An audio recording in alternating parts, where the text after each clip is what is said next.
actually anticipate this to be a much more cost-effective way of bringing art programming out to the community rather than in the way that we were bringing it before.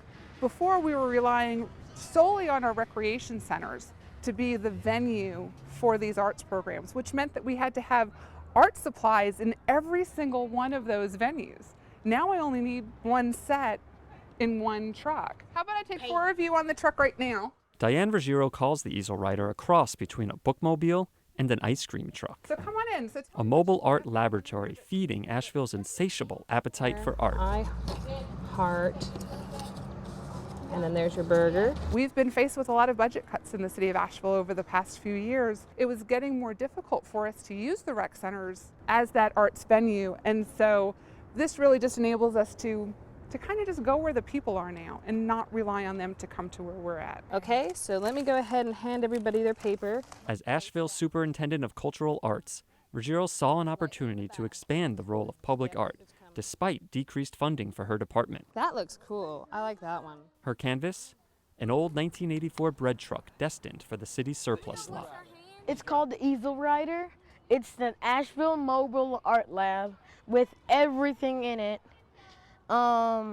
It's really cool.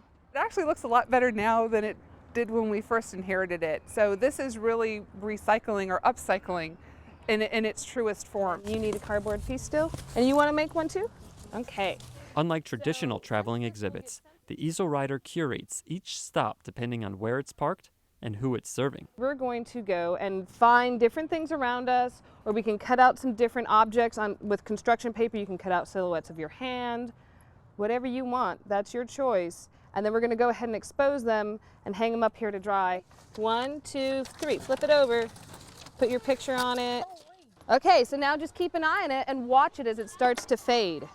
If the Easel Rider had a manual, it would read something like this. Load the vehicle with as many art supplies as possible, ask the community where art programming is desired, and hit the gas. As we become more and more public, I'm expecting that people are going to be like, oh, you know, the mobile art lab's here, the Easel Rider's here, and it's going to be a source of fun and a source of education. Mark Coven is a sculptor and extended media artist who helped Ruggiero upfit the mobile art lab. Together, they stock the Easel Rider with conventional craft supplies, as well as newer technologies like LED throwies. They also included an onboard generator capable of powering PA systems and a 6,800 lumen projector. Getting people involved, having like a mobile art lab that can go out to the community rather than require them to go to like a space allows us flexibility in what we can do. For me, it serves the community, it serves the artists, it serves the city. It's a win-win-win-win situation from my perspective. I really do. I think it's a great situation. The fully equipped mobile art lab hit the streets in early 2011 and quickly caught the attention of Asheville's art community. When I first heard about this project, I was like, wait a minute, what? Like, it has how many amps, and like you can project how far, and how, I mean, it's a really rare resource. I've never heard of anything like it before. So I think this project in particular surprised me, but the fact that it's here in Asheville is kind of like, of course it's in Asheville. Elmer's book art focuses on community collaboration. So when the Easel Rider honked its horn asking for help at the Asheville City Market, she eagerly obliged. I was invited by the city of Asheville to come and do recycled bookmaking as a part of sort of an Earth Day celebration at the market. So I was given a bunch of supplies by the city of Asheville Easel Rider, and they gave me a bunch of forms and cereal box covers, and using all of that to make books of recycled materials with visitors for free. And I'm going to get you some thread and a needle. I'm making a book out of recycled paper. And I'm going to do the stamp here.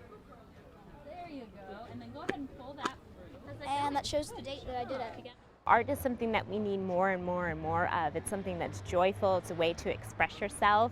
And so I think that that's really the goal of the Easel Rider, to find those gaps in the community where there isn't art and try to bring that to the community and have people really enjoy it and embrace it. So I think it's a wonderful thing. I love fish burgers.